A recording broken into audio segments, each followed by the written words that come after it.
আসসালামু আলাইকুম। আশা করছি সবাই ভালো আছেন। আমরাও আলহামদুলিল্লাহ ভালো আছি। সর্দি, কাশি, জ্বরের নিচের লক্ষণগুলো দেখলে ডাক্তারের পরামর্শ নিতে হবে।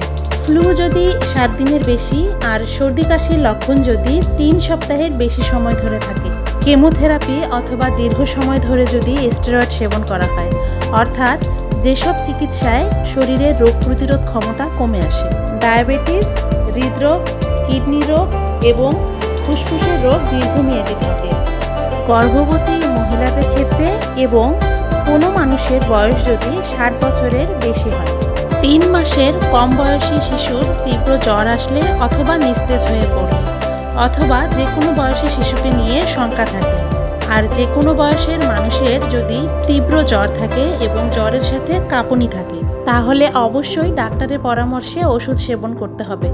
সবাইকে অসংখ্য ধন্যবাদ।